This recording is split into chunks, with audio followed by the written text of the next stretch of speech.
Welcome back, everyone, to another episode of Sun Scrap Nation with your host, as always, Daniel Jones. Wouldn't it be cool if we had like a actual voice that did that? That'd be really cool. Welcome, everyone, to another episode. Today, we'll be going over the fights this past weekend that happened during the mornings, the early mornings in Singapore. We had Max Holloway take out the Korean Zombie. And then we'll be breaking down this weekend's fights that happen not as early in the morning, but are happening, I'm pretty sure, at like 11 o'clock in the morning Eastern Standard Time. And then 3 p.m. is the main card. So we'll be going over those, and those are going to be in Paris, France, headlined by Cyril Gane and Sergey Spivac. Co-headlined by the return of Rose Namajunas stepping into 125 pounds versus an absolute beast in Mano the Beast Firo. Oh, I don't want to get better at my French. But those will be, I'll be going over that whole card and then giving a bigger breakdown in a little bit. But first, obviously, the fights, got to break those down, and the news that happened this past week in MMA. Like and subscribe to the page. It's been helping. Shout out to all the subscribers so far. And I'll keep blasting these out every week. I had the opportunity to commentate and do my best Joe Rogan impression for Next Level Fight Club here in Charlotte this past weekend. What a huge opportunity. And that was great. Hoping to do more of those in the future. I think I did a pretty good job. I enjoyed it. Shout out to my commentating partner, Dylan McGrath, for helping me find that opportunity. And yeah, it was good. Good night of fights. So I had my morning was fights, and then my night fights. Great weekend. What I look forward to. Get into it, I guess. Yeah, get into it. Let's go ahead and talk about this past weekend, what happened between. We can go ahead and see the results. Yeah. I was pretty right on the money. I kind of usually am. Not without a little bit of nervousness, The Erin Blanchfield fight, that was a tough fight for her, but her consistent pressure in that third round. I like the way she shoots her shots too. Watching the fights at Next Level this past weekend, I will say the one big thing that a lot of the amateur fighters in this area need to go and study tape on and get some practice with is not shooting with our knee to the mat. It's not jiu-jitsu, and it's not wrestling. So what Erin Blanchfield did a really good job of is when she shot, she changed level, and then with her head up, because guillotines, we know what they're going to try to do. They're going to try to choke you. So she kept her head up, great straight back, and that allows her to drive head face first into the cage, into a double leg position.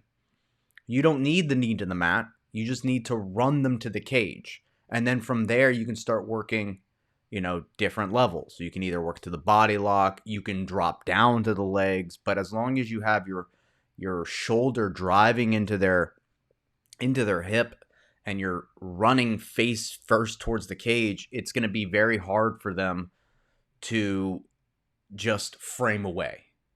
They're going to need to have technical wrestling defense. They're going to need to whizzer. They're going to need to shift their hips. They're going to need to circle away from the cage. But when I watch these amateur fights this past weekend, it's a lot of dropping the knee and trying to do the old school shot. And that just doesn't cut it anymore. It's just not, it's also inefficient. If I'm trying to also fake my takedown, why would I drop to a knee and then come up with a punch when I could just change levels slightly, fake like I'm going for a shot, come up with an overhand right, or shoot, and it's all the same motion. So she did a very good job of just pressing at the very end, and it allows her to spam that kind of takedown attempt. But what it does is it gives you a safe opportunity to drive your opponent to the cage. And anytime they try to throw a big shot, you can just interrupt it. Um, who did we? Who was that I watched? Oh, yeah. So shout out to Billy Jack Cup. He won his pro fight this weekend, and he did a very good job in his fight. He would throw like kicks and strike, and he's a very good grappler. So we know what his game plan is, and a good example of doing what I'm trying to say is he allowed himself to strike, get some practice and some reps in a live situation. And then anytime that his opponent wanted to return and play the striking game, Billy Jack said, "No, that's enough. I don't really feel like playing this anymore." And he would take him down and then do damage from the top and hold and maintain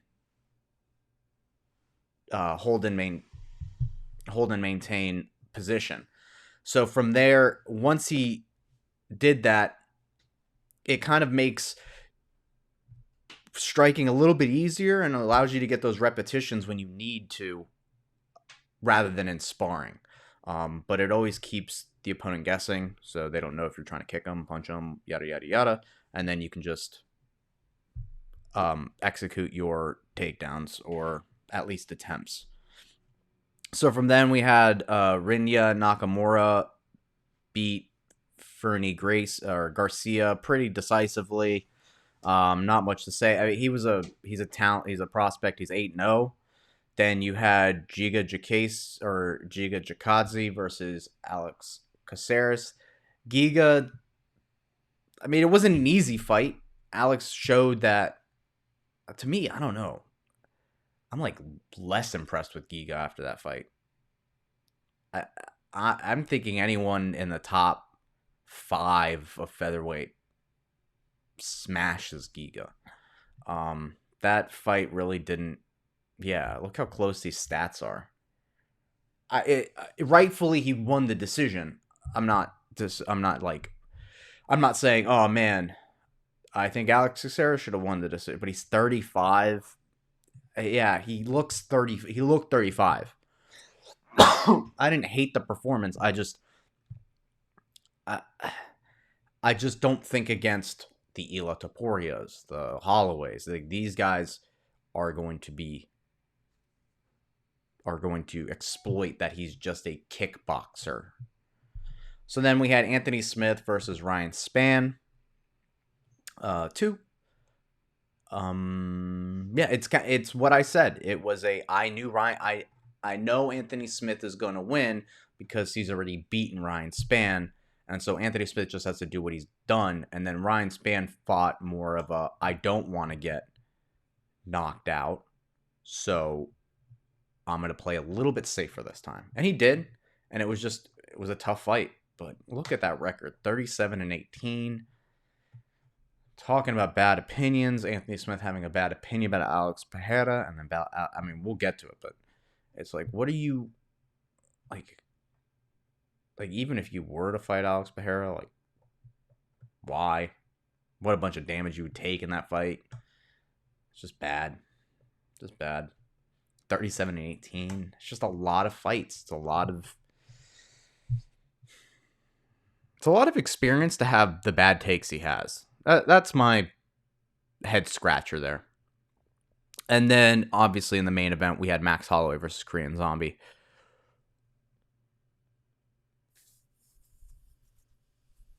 Oof. I mean, we knew it was going to be bad, but best memes about this so far. Max Holloway. Unlocked. New mythical character unlocked. One punch knockout power, Max Holloway. I don't think Max Holloway's ever flatlines. Maybe he has. I think he had earlier in his career. I forget his name. What was his name? I think he knocked him out like bad. But yeah, he's never made someone face first into the canvas like that. Who was it? What's his name? Yeah, Khorassani. He did. Clay Collard, he knocked out, but I think that was like a body shot or something. But yeah, Khorassani, he knocked out. The Korean Zombie, that one was, whoa. He hit him the first time, dropped him, and all I can think is that's why you got to double tap a zombie, baby. He knocked him down, and he should have. I mean, he was being a good guy. He didn't want to follow up, but you got to double tap a zombie. Number something rule of Zombieland. And then he got a really deep Darce choke in, re-rolled it. I mean, high level transition for Max. We don't usually see Max Holloway's jiu-jitsu, but when he slapped that Darce on, you really saw his level in jiu-jitsu. Like, he clearly still trains it every day or however often, because he's not, he didn't just slap it on and was like trying to squeeze for the life of him. He slapped it on, readjusted, let go when he knew he didn't have it. Like a very high level jiu-jitsu from Max Holloway, regardless of the way he finished the fight. But the way Zombie went out on a shield. Got to give him all the credit. What a career. He retired. I mean, I don't see why not. Perfect time too. I think for the performance he had, I think in the performance he had, it's like what you want it's not what you want to end your career, but at least he's got no regret, right? He didn't go out there and play it safe and then go, maybe I'll take one more and then have like one really bad one. One more really bad one, right? Instead, he went out there, gave it his all. Third round, went out there gunslinging.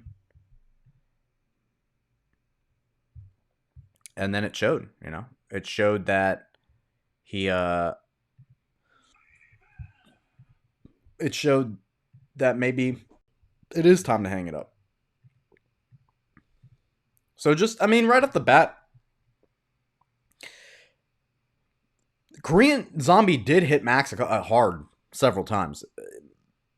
Korean Zombie has good hands. It's just that it's the rest. He lets his hands go. Lets his hands get there before his feet. All that kind of stuff. But he doesn't kick as much. See, leaning over. Where's the shot that dropped him? Oh, here's the reroll. Let's see if we get the reroll. I don't know. I don't know how good the quality is going to be when he rerolls. That right hand to the top. Look at that. Over the top to the body, then back up top. Doesn't double tap him. Hits him with the Darce, and then right here, here's the reroll. Goes under, and then tries to reroll him over. Ooh, look at that. Knows he doesn't have it. I think he lets go. I'm pretty sure he lets go. And then he just scrambles to top. I mean, this is pretty tight. That's crazy. But, the Korean Zombie has good choke, so I'm just assuming he's got good choke defense. Usually, if you're good at a move, you know the move through and through. You know the defense. You know the offense. Yeah, so he just bails. So like I said, he didn't want to squander his last time in the octagon if it was, and so he just goes for it. He just goes crazy.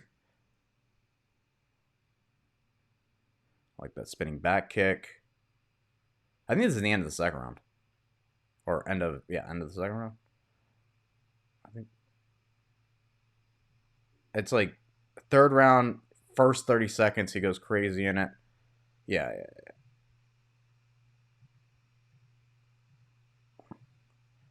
Here you go. Yeah, and then he just goes crazy. He just comes for bam, bam, bam. Hands up, doing the Nate Diaz. Tries to rush him. But this is what I tell fighters that are starting out. And Firas Zahabi, in his instructional, he says it.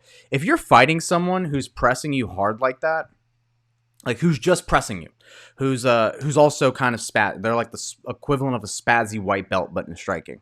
Like they just press hard, they hit hard, yada yada. Like that's all they want to do. Or you're not even the new person. You're just a person that doesn't want to hurt their teammate or training partner or whatever, whoever you're sparring with, that you're willing to take the damage and block and defend in order not to hurt somebody.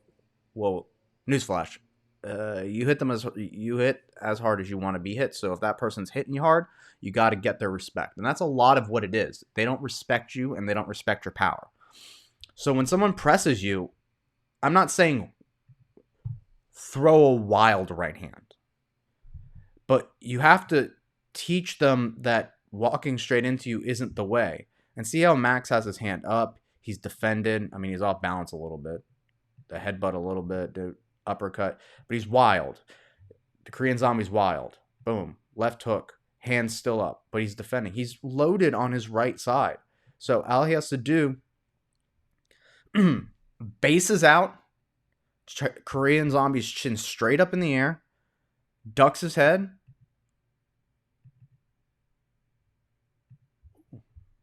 And then he pivots to the left, right? He pivoted to the left in order to swing through, and then he rolled and circled out to his right. Look, it's hands up, circling away. When you fight aggressive person, you have to tell them that, like, I'm sure Korean Zombie didn't expect Max Holloway to have one punch knockout power. Sometimes they got to know. Sometimes you got to let them know. Usually Max is pushing forward, so you never see that. But the way he spread his base and overhand, like, that's, even in sparring, that's how you teach someone to respect your power. And sometimes you got to do that. So yeah. I don't know what's next for Max Holloway. I think just big money fights. That's what this guy should be doing. He should be going to the gym, lifting heavy, getting brawlic, and then taking fights at 155, 145, whatever. Something. I mean, he's got one punch knockout power, clearly, but one punch knockout power going forward, and not just like it can't be the Dustin Poirier thing. Like, if he goes up to 155 and looks beefy and looks like he can grapple with them, absolutely, but not the Dustin Poirier, because 155, everyone hits like Dustin Poirier. But think of the rematches. Charles Oliveira, Conor McGregor, like all these guys that he's got a loss to Conor McGregor, but they're vastly different fighters now. I'd even put my money more on Max Holloway. Charles Oliveira, vastly different fighters. A little bit put more of my money on Charles Oliveira now. Great matchups. All right, so let's get into some news. MMA news. Remember to like and subscribe to the podcast. Right down here. Click the subscribe button. Click the like button if you're keen, or the dislike button. They don't even show it anymore. I mean, you can find it, but either way.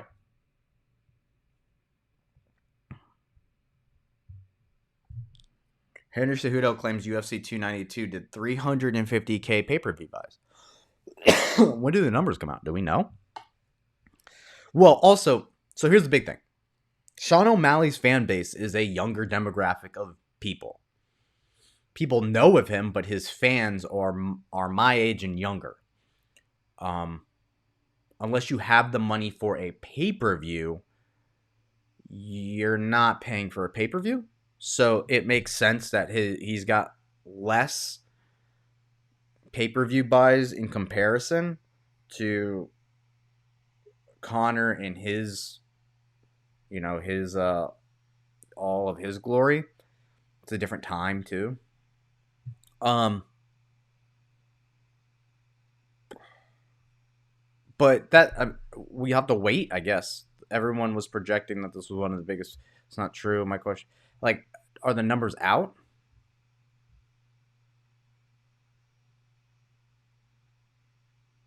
Let's see. Let's see if the numbers are out. That's the real question. Oh, what the heck? Let's see if the numbers are out. UFC 292 pay-per-view sales.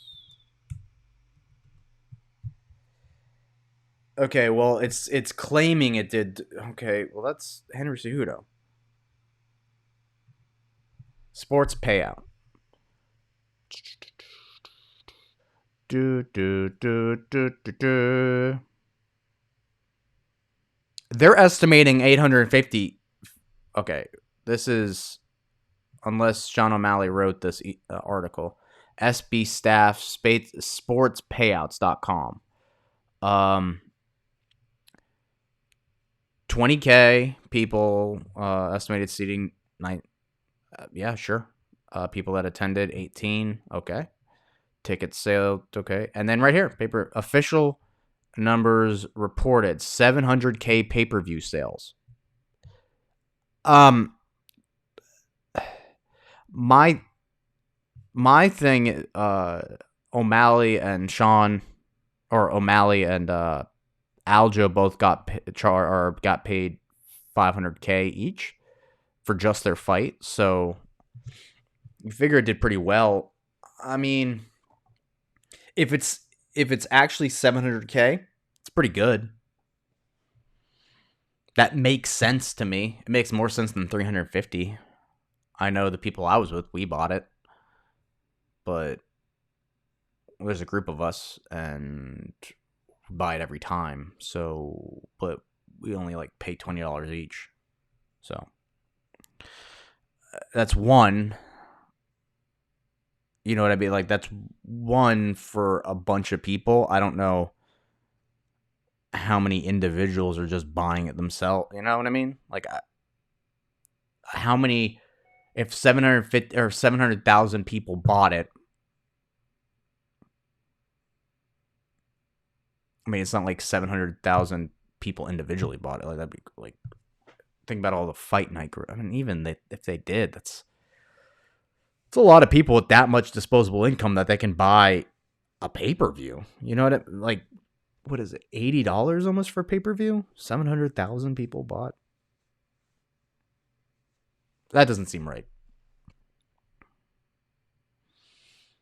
I'm going to get into a rabbit hole of thinking about it. Cool. At least she knows. He suffered a leg fracture? Oh, jeez. Oh, jeez. Like, is your leg ever going to be better?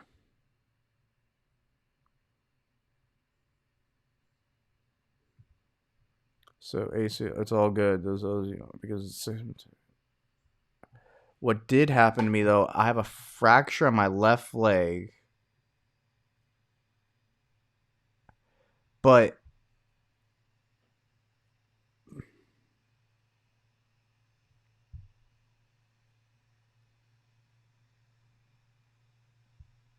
what's the leg that... But didn't he, like, snap that one? Whatever. I don't know.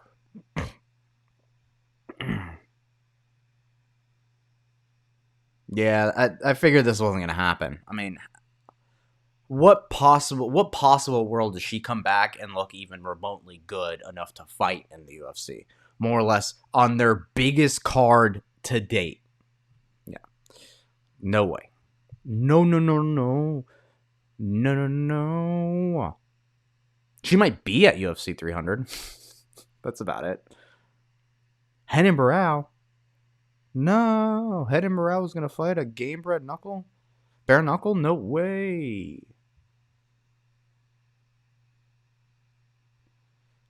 Benched with Sean O'Malley's lost clearance.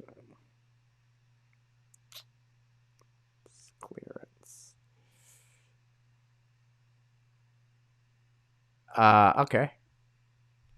3 fights. Full fight. Prison. Future champs. Top 5 future champs. Okay, future champs right here. Colby Covington. Sean Strickland. No, wait. Well, okay, so let's... Okay. Colby Well, in that case, Shavkat Rakhmonov for the welterweight. Chimaev for middleweight. Jahilton Almeida for heavyweight. Who's in light heavyweight? Alex Pereira, light heavyweight, and Usman Nurmagomedov for bantamweight. There, top 5, easy. I saved you guys, whatever, how many minutes that video is.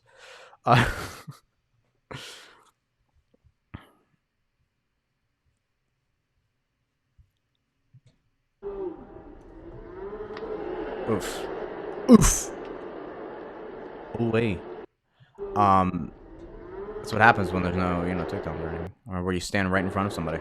This is Muay Thai right here. This is Muay Thai, everyone. You stand in front of them, and you just get hit with that left hook. It's Muay Thai.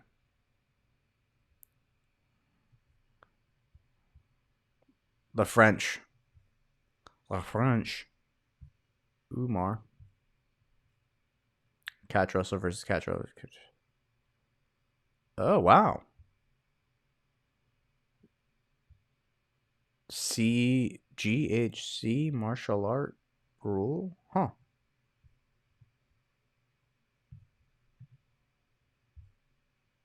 Interesting. I don't know. I don't know if he's fighting catch wrestle. Whatever. Still going strong is definitely the word for it. We'll get into talking about her. Dog. This isn't even the moment. That's not even the moment. There's a moment in this fight. God, dog. Gogo Plata. Tell you why, what happened here. Okay, so this guy goes wild. He jumps into, he just allows full guard. And then he allows him to get Williams guard. Right off the bat, the reason why this is happening, this hand's on the mat. Jiu-Jitsu 101. Don't put your hands on the match. All right? Don't ever put your hand on the mat. Put your hand on the person. All right, I'll see you next week for your next jiu-jitsu lesson. Don't put your hands on the mat. That's why this happened. As soon as he falls into this position, right? Boom. Okay. One, this hand's on the mat. This hand should be on his hip, elbow in, pushing on his hip bone, like holding his hip bone and his elbow to his body. And this hand, yeah, fine. Keep it there. Whatever. And then just start to look for a pass. Or that then can transfer to his, that coinciding shoulder. Right? That shoulder to that. You can push on their shoulder. And then square back up. Jiu-Jitsu.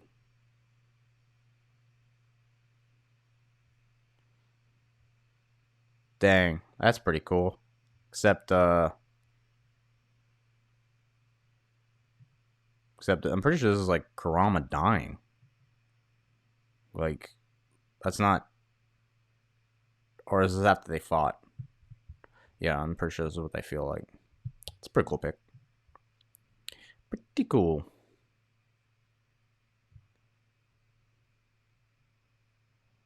Okay.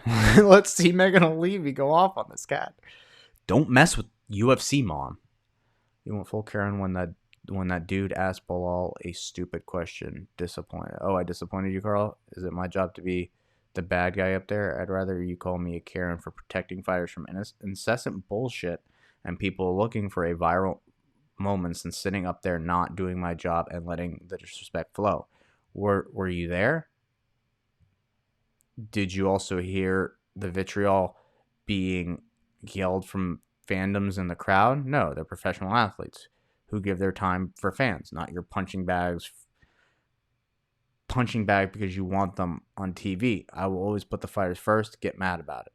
Damn. I don't know if it's a 10-7, but damn. She got back at you.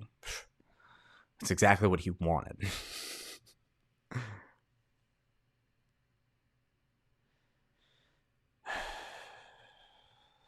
I don't get the problem is there's no question who should fight me or Aljo. How about you guys stop being friends? How about that? How about one of you leaves the division? How about that? That could go right. What is this? Is this guy and Cody Garbrandt trying to fight? I'm thinking this stuff's like fake. This stuff's gotta be fake, dude.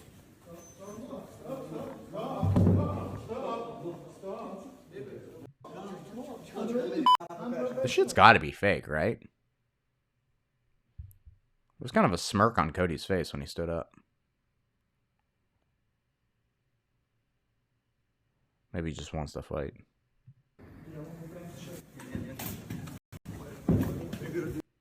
I don't know. I don't know what that stuff is. I don't. Listen, if someone wants to translate this for me, sweet. Ooh. Kind of like this fight. It's a good fight. Rafael dos Anjos versus Dustin Poirier. Good fight. Rafael dos Anjos might take that. Boringly. Brandon Royval. Shadowcat.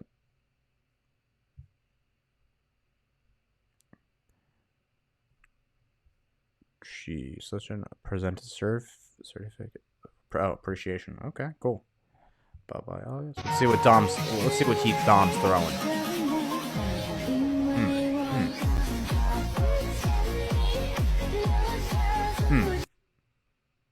Okay.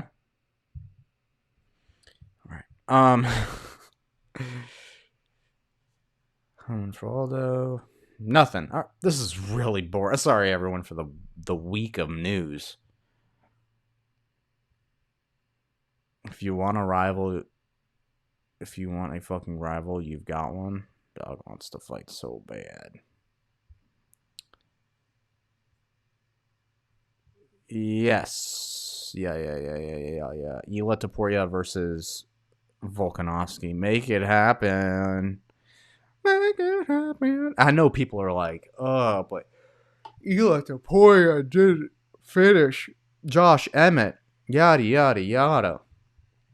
My man, he's the only one that's the same size as Volk. Come on. Give the boy a chance. All right.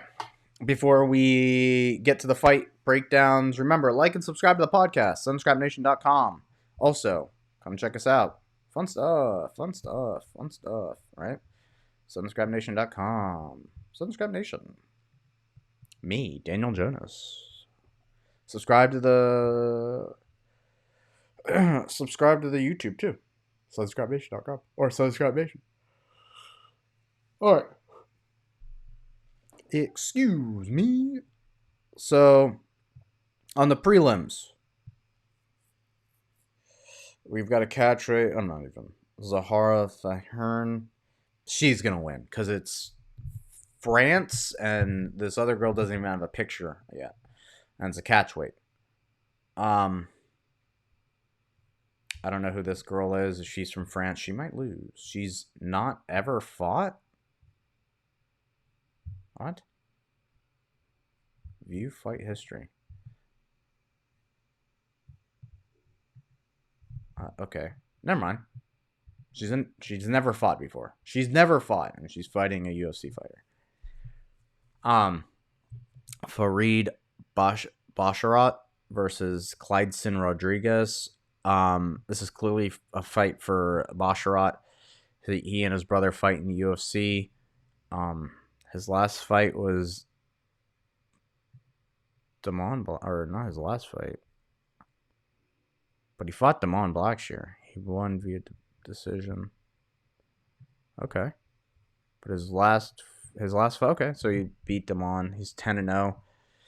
Yeah, he and his brother fight in the UFC. Yeah, definitely this guy. And you have Reese McKee versus Ange Lusa. Reese McKee has fought as big as... Was this middleweight? See, I don't know if this fight was a middleweight or not. He's on a 2-fight losing streak. Yeah, I mean, this guy clearly... Yeah. Lusa by knockout, sure. Taylor Lapilas versus Calown Laran from Ireland. 8-0, the Dawn. Okay, let's look him up. We're gonna look up the Don. Let's see, can I spell this guy's name right? He's the first one to appear. Let's see what he looks like. Let's see what he looks like.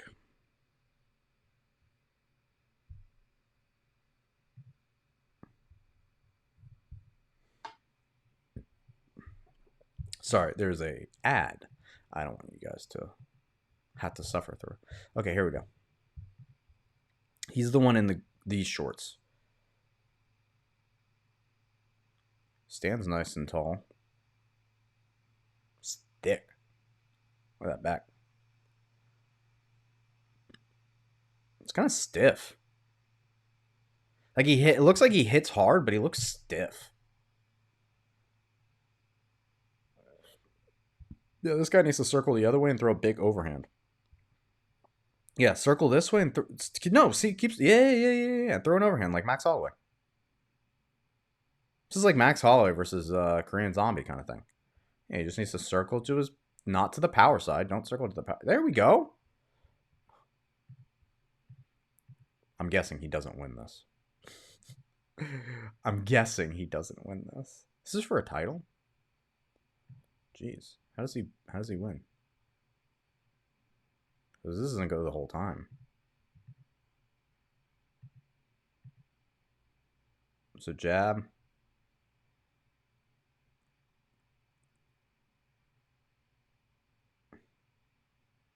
I mean, that was pretty good head movement and everything. It's just like he looks so freaking stiff. Let's see that again. Okay. So he jab to pull some right hand, jab, uppercut, pulls back. Yeah, he just looks so stiff. I mean, I'm nitpicking for sure. Okay, Taylor. What? Taylor Swift. All right, let's see what this guy.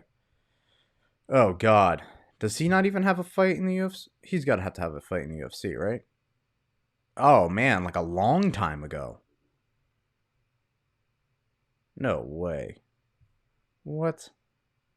So this guy fought in the UFC a long time ago, and he's like back. All right, let's see what this is like. This was a year ago, so he's the one in the red.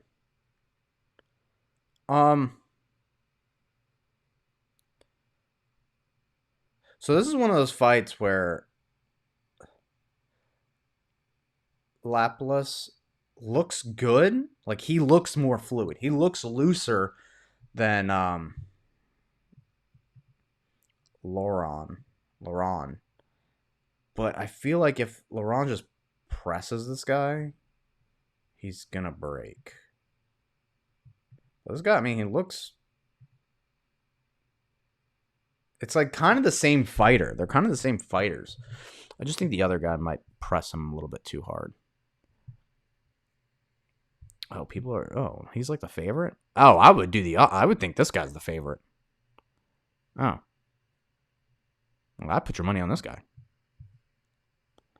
All right, so let's get to the main card. A main card. So to start the card off, first off, we're gonna start with some people. I have no idea who they are. They must be French. They must be something. We're gonna do a little bit of researching. Bear with me. A little bit of researching. Hold on real quick. Yeah, we'll do a little bit of researching. So that guy's name was Morgan Morgan Shari. Morgan Shari. Okay.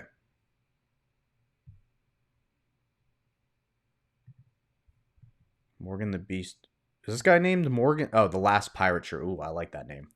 There were some really cool names this past weekend. Shout out to my friend Mike Bullock and training partner.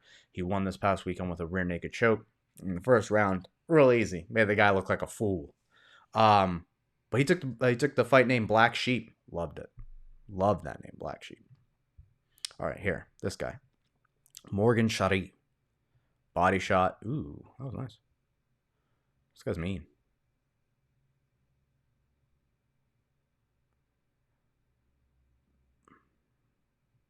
Nice counter fighter. All right. Well, I kind of get his. I get his mo. He's a counter fighter. He's got nice head movement. He's got nice hands.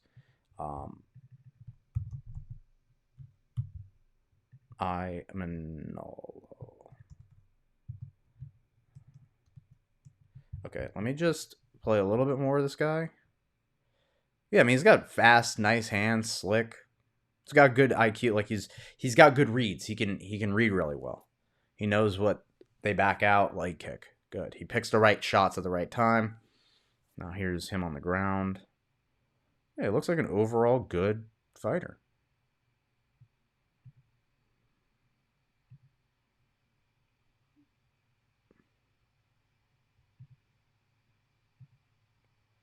It looks like he stands, and then when people realize they can't stand with him, they go to the ground, and then he dominates on top. I mean, it's all good. These are the things that bother me are the fundamentals. He's talented, he's gifted, he does all these things, but it's the you have all these gifts, so spend the time on the little things, and the little things being watch his footwork.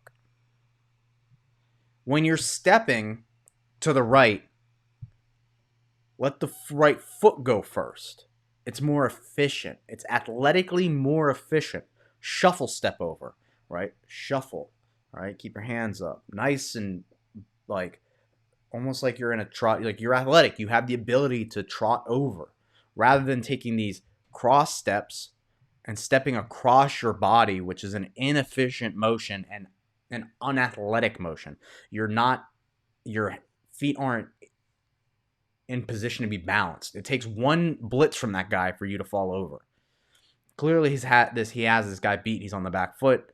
That's understandable, so he can be a little bit more lackadaisical, if you will, with his footwork, but those are the things that I look for. I look for someone not taking it easy because the fight is going their way. They still maintain that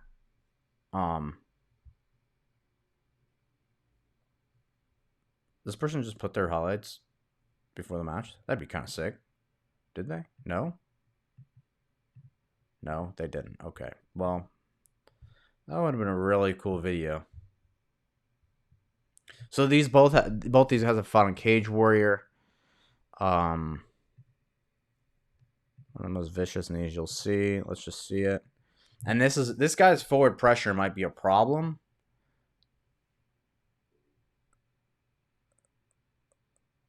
I kind of like the footwork though. He steps to the left. He steps to the right. Nah, but it's that stuff. It's that stuff that's gonna get him caught.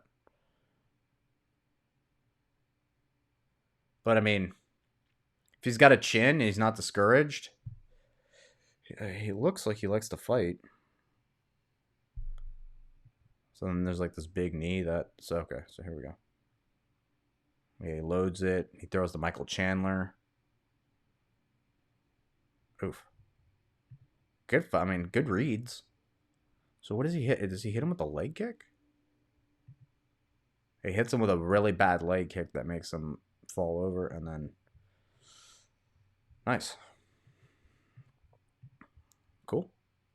All right, so William Gomes is tall. I watched him fight. Yeah, his last fight, and he was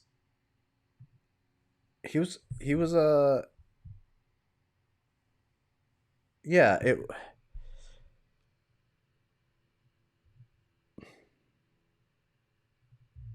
it's a very striker.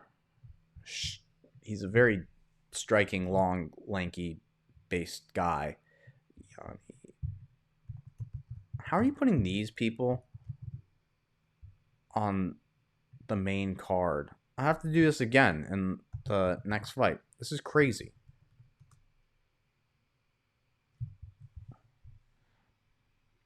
Yanis Gamori. Is it Yanis Gamora? Yeah, Yanis Gamora. Is it a featherweight? Um, Psych. Yanis Gamora highlights. He's been fighting for a minute. Oh no no no no no! William Gomes by any way he wants it. This fight specifically for William Gomes. Okay, that's all I gotta see. Yeah, I mean, good for William Gomes for getting this fight. Volkan Ozdemir, no time. Fighting. Oh my God, Bo. Who's this person? Okay, last one, I promise. Last one, I promise. This is why I do YouTube. Oh, is this the guy that stepped in last minute? Yeah. So this is the guy that stepped in last minute to fight um the light heavyweight champion of Bellator, and he did not so bad. Yeah, this guy's pretty good. I think this is the same guy, if I'm not mistaken. If not, this is a different guy, and they look identical. Oh yeah, this guy might be Volkan Ozdemir. This guy's mean. This guy actually might be a different guy. Yeah, no, this is the same guy. No, this is a different guy. Yeah, I don't know who this guy is, but he is mean. Oh, he's the Russian Anthony Smith. Yes, I do know. Okay, that's how I know. The meme is it's like the Russian Anthony Smith or something. This guy looks mean. Yo, money on this guy. Bogdan. This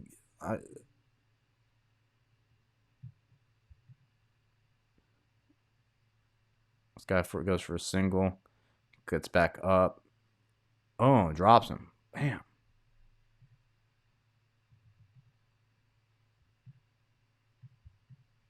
I could watch this dude all day. This guy's violent. Oof. This guy's awesome. Can't wait for the right hand. Ooh. Yes, let's go. I'm only excited about this card now for this guy, Bogdan Guskov. Benoit Saint-Denis versus Thiago Moises. So Benoit Saint-Denis has made a real big splash in the UFC because I'm pretty sure all his fights have been finishes, submission, KO, submission. Yeah, and he's been great so far. Submitting Bonfim, which is a big win. And to be honest, that's kind of how I'm looking at this fight, is the way he, the way he fought Bonfim in his last fight. Thiago Moises is a little bit more polished than the Bonfim brothers, but in the grappling aspect. But and he's definitely got more.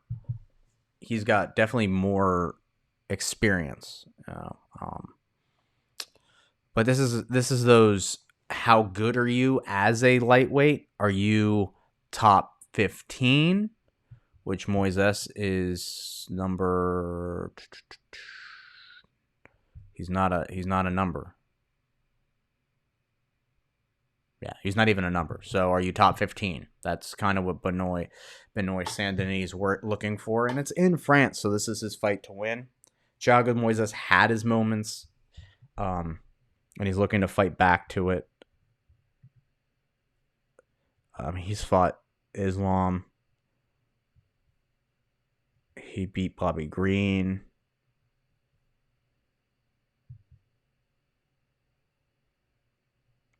I think, he beat Michael Johnson. I mean, he's beat a lot of good people. He's beat the new Ultimate Fighter winner. But then when it comes to like Thiago or Islam or a guy that's 6-something in the lightweight division, he struggles. I can see him picking up a third win, but I could also see Saint-Denis just embracing the crowd and everything and getting that hometown smash down if he wants. I like Thiago Moises. I'm gonna go with Moises. I like the underdog. I'm gonna go underdog this weekend because fuck it. I'm going underdogs this weekend. Moises, except for this guy. This guy, if he's an underdog, bet money on the house. But I'm going underdogs. I'm going this guy, Kalan. Yeah. All right. So in the co-main event, we have Manon Fiorot versus the return of Thug Rose Namajunas. At 125. I like Rose Namajunas at 115. I think the girls at 125 are too big for her. I think she is faster, but that is not the issue in this. Fiorot is going to be as fast as Rose. She's a southpaw. She's got really good lead leg. And when I watched her versus Tabitha Ricci, a 115er who went up to 125, she bullied her. Manon is a girl who's a 125er with the possibility, if she felt like it, going up to 135, not Rose Namajunas, who is a 115er that is talking herself into fighting at 125.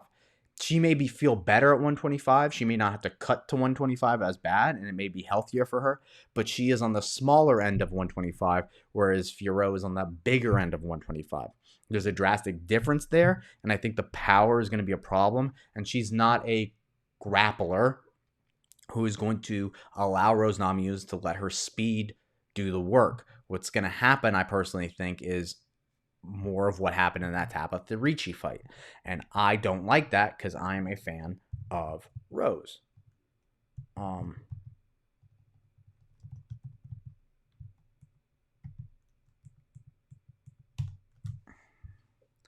It was brutal.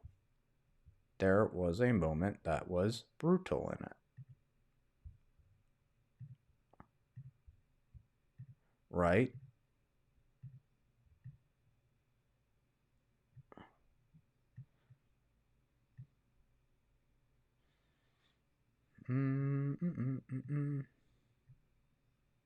Is it right here? Is it right here?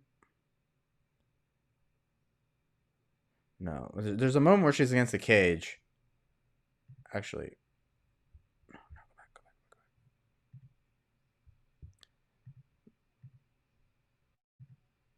back. You're right here. I mean, that's violencia. That's violence, baby. I need a better look at that. I need a better look at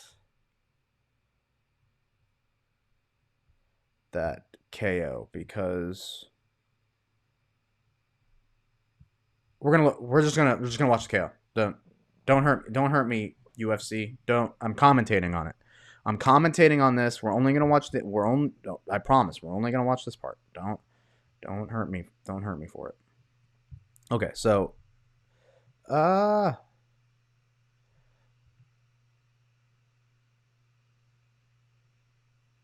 okay. So right here. So this whole she can walk forward on her. Look how big she is. All right, this is the moment where I have fear for Rose Namajunas. This, if you're a fighter, please fight IQ this.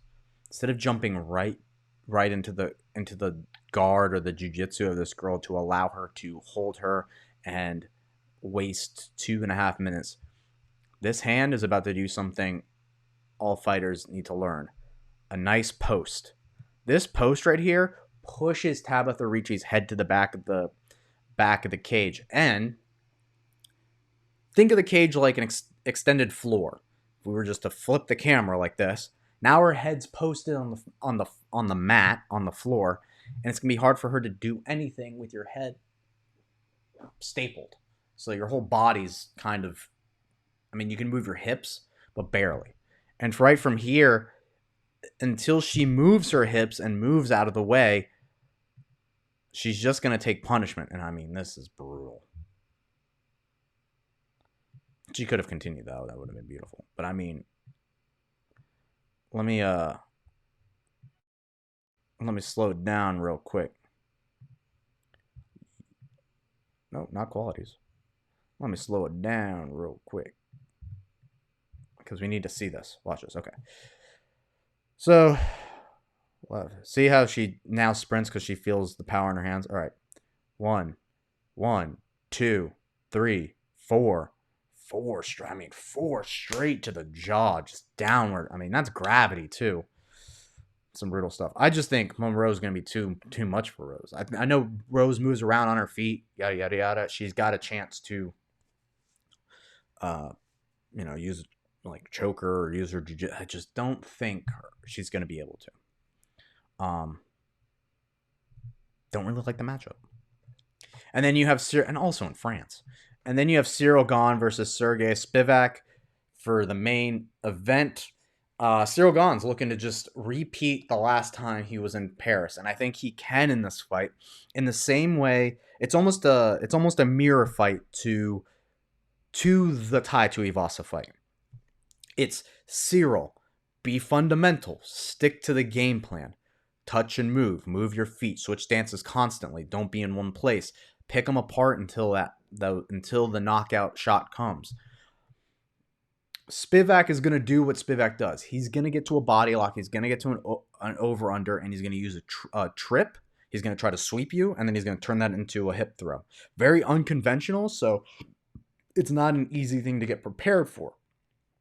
However, the other side of it is, if you stay fundamentally true and you don't let someone get to the position where they can start to work trips or an over-under where they're using their weight against you and immediately using a frame, pushing off, posting like I just showed with the Monroe fight, like using these things to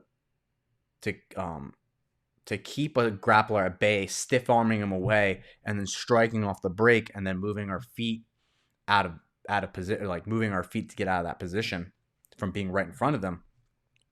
Cyril Gane has a very good chance of winning. Throwing kicks when the timing is good, not throwing the wrong kick at the wrong time, like a low kick in grappling range. So it's gonna be up to Cyril to just be focused and to let that last loss really fire him up. He's touched greatness. He's had that moment with greatness. Do we get to see the rub? Do we get to see, oh my God, that's the best it's going to get? No one's ever going to be able to take me down again. No one.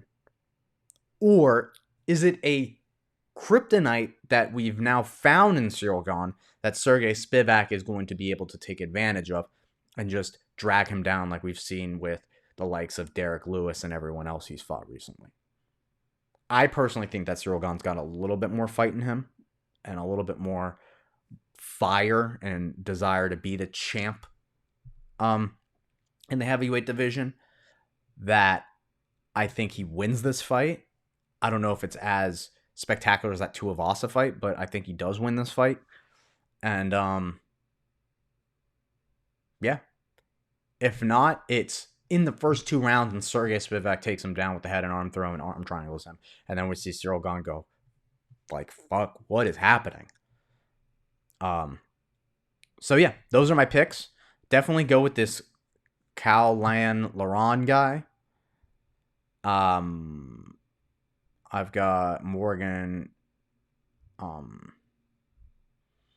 the Last Pirate.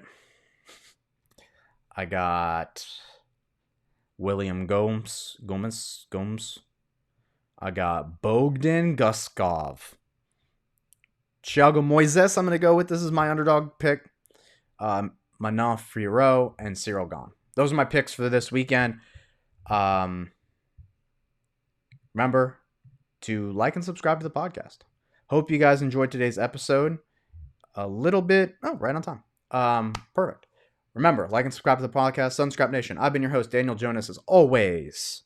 Until next time, next week when we go over UFC 293. Israel Adesanya versus Sean Strickland. That's going to be a fun one to break down. So until next time, I've been your host, as always, Daniel Jonas, and yeah, that's all I got for you. Until next time. Bye. Bye. Bye.